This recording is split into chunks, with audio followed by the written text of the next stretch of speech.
Good afternoon, everyone, and welcome to Robo TV, my sort of weekly segment on doing some practical things with operational decision management.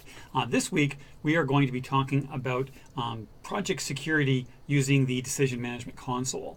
And before I get started, though, if anyone has actually seen my webcasts before, you'll notice that I have a problem with my cut screens, and that I keep failing to switch between them. So fear not, I have a reminder this week to tell me to switch screens when it comes time to actually start showing you stuff.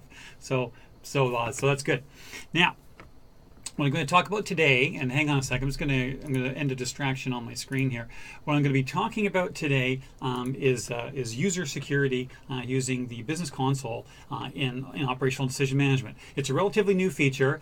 It's not terribly complicated to use, but it's a little bit fiddly, like most things with enterprise computing are. And so, what my goal here is to just walk you through it a little bit today and so you get a better feel for how to set it up and how to use it. So without further ado, I'm gonna cut the scene here, and I'm going to show you the Decision Center console. So here we are. We're logged into the business console, and we see that we have two projects that are active. I'm currently logged in as the administrator, as you can see, and what I'm going to do is I'm going to go to the administration panel first, and I'm going to go to my users, and you're going to see I have a few different users listed in my Decision Center users tab, and those users are actually coming from an Active Directory server that I also have running. So let me introduce you to that right away. So what I have here is I've got an LDAP browser, and it's connected to my Active Directory VMware partition.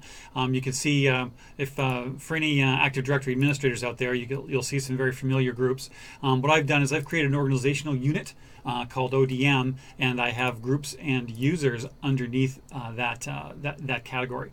And so there you can see my different users that are there. And now, you'll notice I have a single group, and that single group has several members, which are the members of that organizational unit. We're going to get to why I only have one group in a few minutes. And so now, what I'm going to do is I'm going to just show you. We're going to go over to WebSphere, the WebSphere admin console, excuse me. I'm going to look at our global security settings, and then here again we can see that I've got my federated repository here. So I've got LDAP as one, and I've got my default internal one as my fail-safe. And so that's always a good idea in WebSphere, is to by all means have your Active Directory or Active Directories, but have that federated with something local, so that when all else fails, you can still log into the WebSphere admin console and make changes. So I'm going to go here and I'm going to look at my users, and so now we can see my users here, and we can see that I have my my AD users. You can tell based on the fully qualified name here which ones are from Active Directory and which ones are actually from my local system. And then here you can see the traditional res admin, res deployer, and res monitor users. You may notice, however, if you're an old ODM hack like myself nowadays, we're missing the RTS users, and so you think, hey, that's kind of interesting. Now, if we look at our groups here, we can now see that we have our AD RTS user group. And then these are our local groups, and you can still see the res administrator, res deployer, and res monitor, and the RTS groups that you're used to seeing. One last thing I want to show you on the WebSphere admin console before we move on is the actual application itself. So we're going to go down to our WebSphere Enterprise application, and I'm going to click on my iLog team server. Let me actually click on it. That might make a difference. And I just want to show the security role to user group mappings in here. So if you notice, this is what the first step we need to do when we're going to allow the Decision Center to do user and group management. Right. So the traditional way, if you're going to let the Enterprise console use it from the Decision Center, is to have an RTS user mapped to a group. And then I'm going to manage users and manage groups on my own. But when we do this, we're actually telling the Decision Center that I'm going to manage those groups and I'm going to manage those users. All right. So that's our first step. We set our RTS user role to be all authenticated in that application's realm. Now, so what I'm going to do here, I'm going to go back to the business console, and we're going to look at the different groups that we have. if you look here, I've got some different groups, and these groups are not currently in the WebSphere admin console. So traditionally, what you would have your Active Directory groups, let's say, you would identify them to your enterprise console, and then actually make use of those groups. Here, I did something a little differently, and as we walk through it, I think you'll see why. So now, how did we get? Let me click over to the users here. How did we get our users from Active Directory into the Decision Center? Because we do need to do that. We do need to identify the Decision Center users that are going to be using the tooling. We are using WebSphere for authentication under the covers, so we log into the consoles and the tooling and whatnot. We do use WebSphere to authenticate under the covers, or whichever application server you're using, whether that's Tomcat or whether that's JBoss or whether that's WebSphere Liberty or whether that's Oracle WebLogic. We are using the underlying application server, but we're using the Decision Center for the authorization piece. All right, so we want to know how we actually get these users. So we're going to go to the connection settings here, because what we can do in the Decision Center Business Console now is actually import our users and our groups directly from our LDAP directory, and so that we don't have to do that manually anymore. And so, and this is the part that actually tripped me up, and this is why I'm actually doing the webcast today, is how to properly actually do your connection to your LDAP server, whether that's Active Directory or Tivoli Directory Server, or I guess we call it IBM Directory Server now, or whatever LDAP that you're actually using that WebSphere supports. So, but I'm going to click on the edit button there, and I'm just going to go through the fields here. And this is I'm going to slow down a little bit. I know I normally talk pretty fast, but here I want to slow down, and I want to explain clearly what we've got going on here.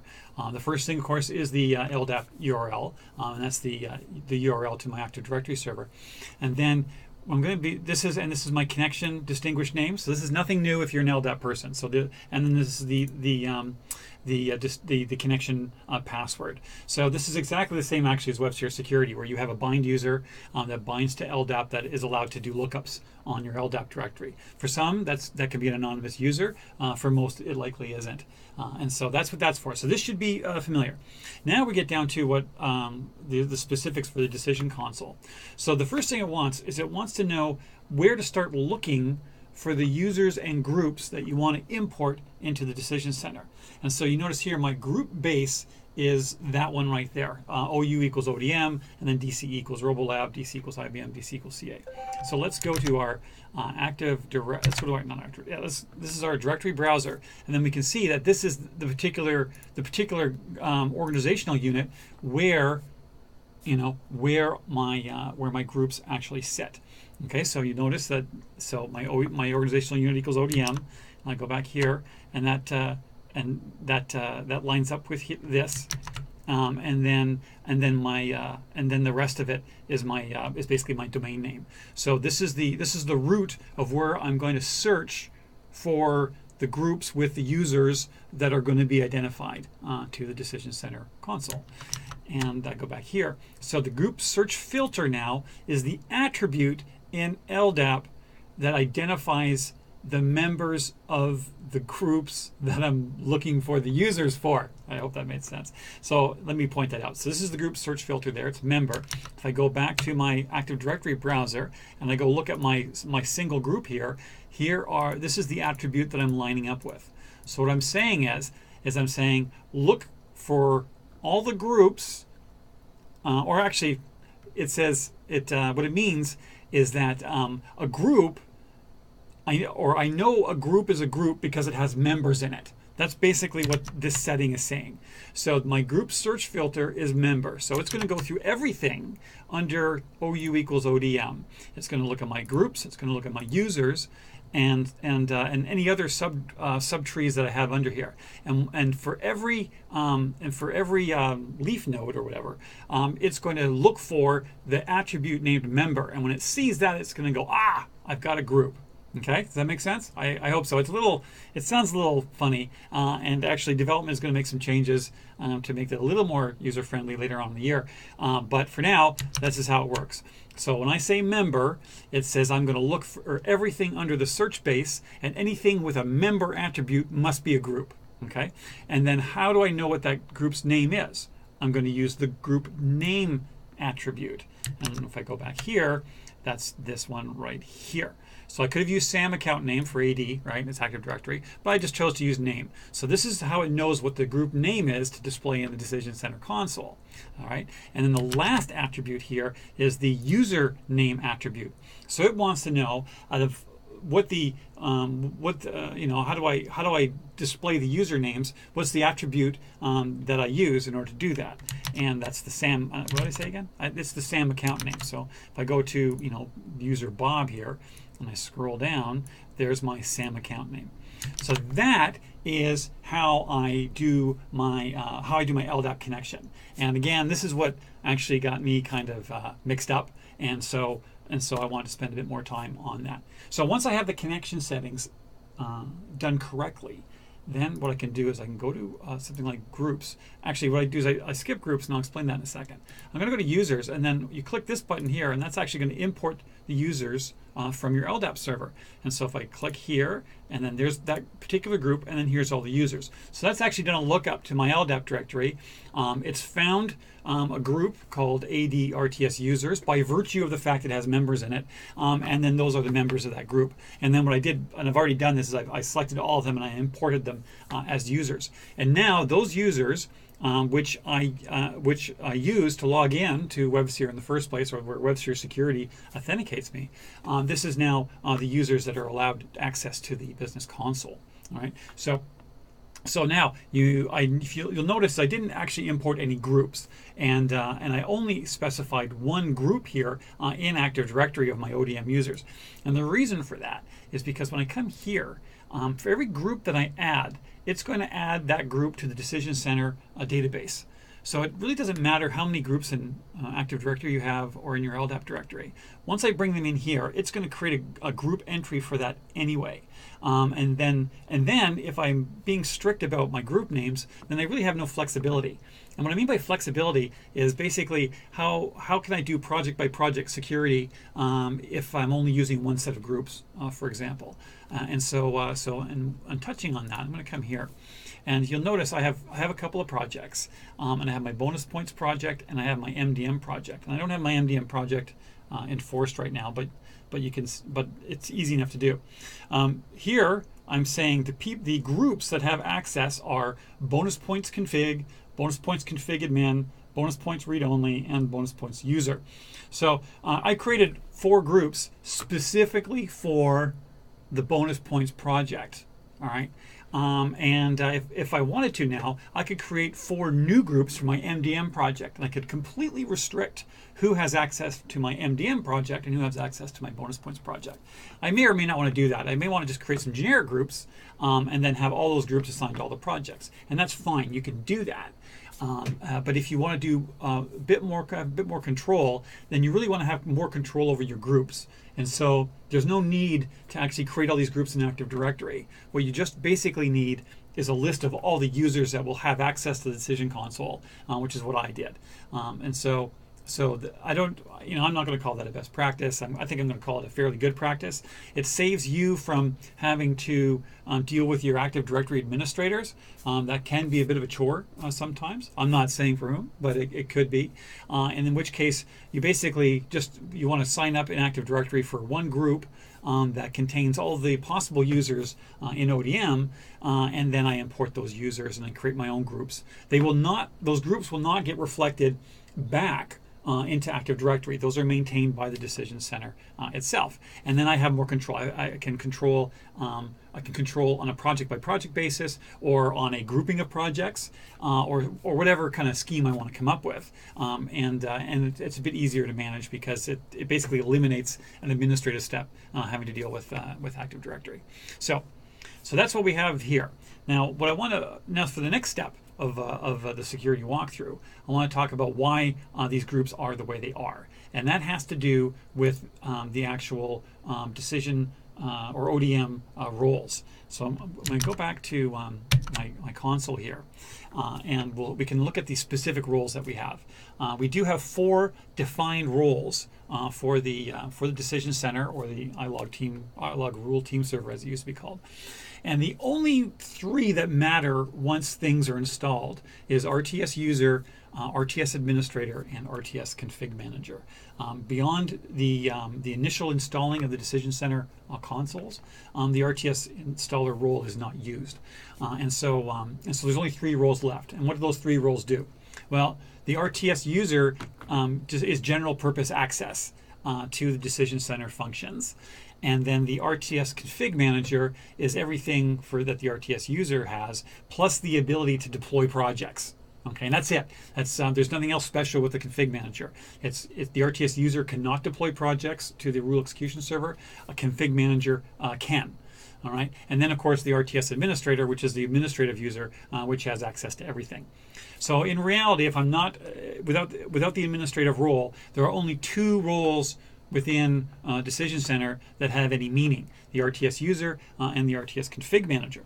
So if I go back to here, then we can see I have bonus points config admin, bonus points read only, and bonus points user. And so now you're saying, well, Rob, you just told me only two of the groups are useful. The non-administrative ones are useful. Why do you have four groups here? And I'll tell you why. So I come back here and I look at my groups. We can see that there's two types of groups per regular group, or there's a subgroup, two subgroups per group, and one is a read-only subgroup and one's a full authoring subgroup. And so that allows me to partition my two groups into four. So let's say, for example, I want to allow people, certain classes of business users, I want to allow them to look at the rules in the Decision Center, but I do not want them to alter any rules whatsoever. In which case, I could make them an RTS user, but make them read-only, and that's what I've done here. So if I click here, we can look at this group, and we can see that Luke is a member of this particular group. Luke is a high-level business user, and that wants to have visibility, but we don't want to allow Luke to be able to actually change any rules. So we make that person an RTS user, and that permission is read-only. Okay, and so this is where we actually assign the roles, and those roles may look familiar. They are actually bound to those Decision Center roles: RTS user, RTS admin, RTS config manager. So that's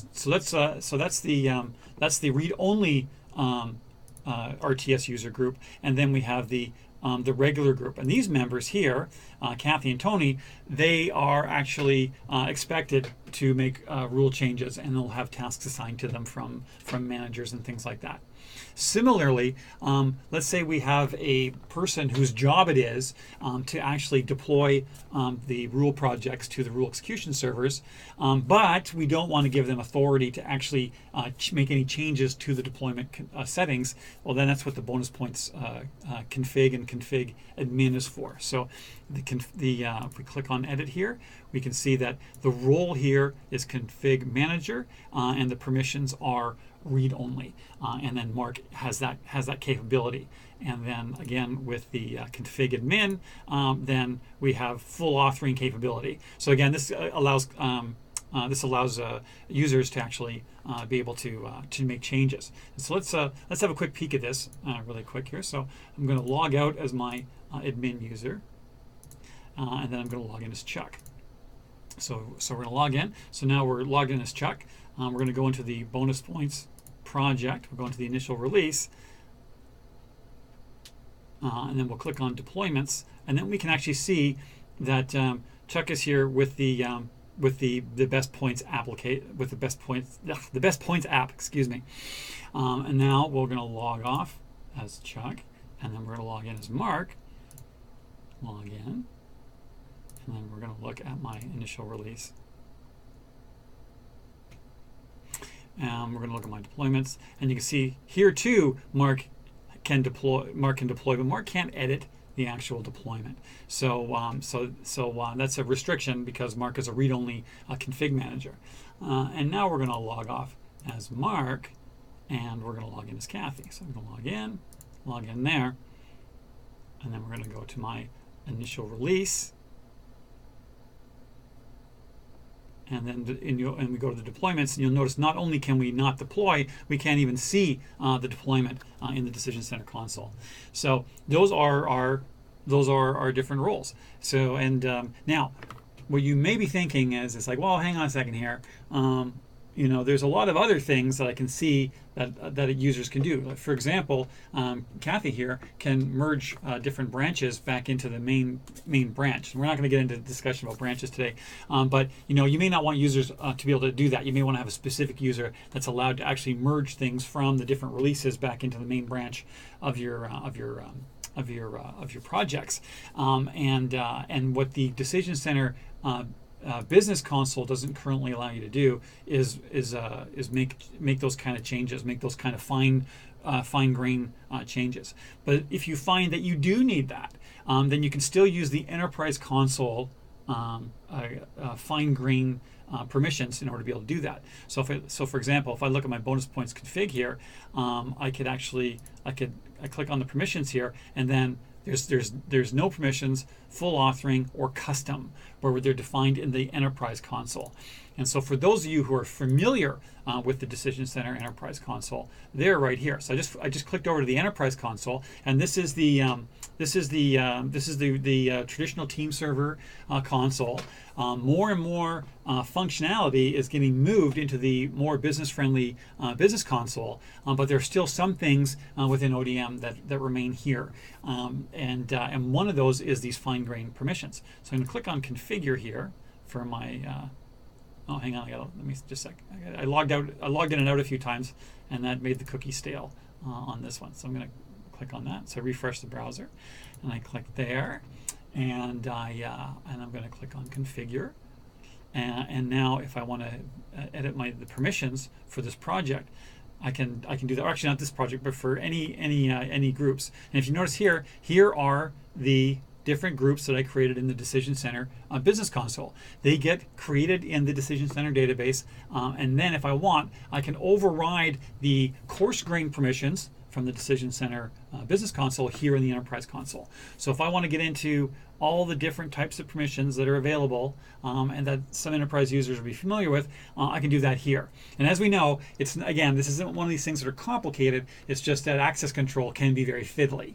All right, and that fulfills the old adage that security is working when it's actually a pain in the ass. And this is where it gets to be that. If I want to create this fine grain access control, I do that here. And of course, we all know it turns into a pretty big list of different types of permissions. So, for example, if I want to view the effective permissions of a particular user, and click on that, and here's all the different effective permissions. And then what I can do is, if I want to restrict them on this type of group basis, in a more fine-grained way, then I can create a group, have it managed by the Enterprise Console, and then do my fine-grained permissions here. So, for example, and I know this is a bit of a thing for some people, so that's why I brought it up, is that you may not want to allow them to merge back into the main branch of a project. But what you can do here in the admin console is, if you want to actually restrict visibility of the main branch, well, again, you can go into administration, and then in your project security, you can actually I can edit who has access to the main to the main branch, and I could restrict it to everybody. So if I don't want people playing with the main branch, I only want people playing with the releases of the project, then that is how I would do that. And so now if I go to my library here, I'm the admin user, which means I'm allowed to look at my branch. But now I'm going to log out. And then I'm going to log back in as, let's pick, I haven't picked Tony now. Tony. So we're going to log Tony in, and then, so now that user cannot look at the main branch. And so we can restrict it that way. You can restrict releases, as you see from the admin user here. Let me log back out and log back into my admin user. I'm going to log in.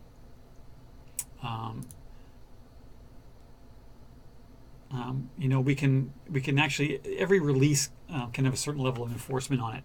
So what I can do is, let's say I put a release to bed, and I don't want it populating the Decision Center console anymore. I could actually just turn off access to it and only give access to the most current release of a project.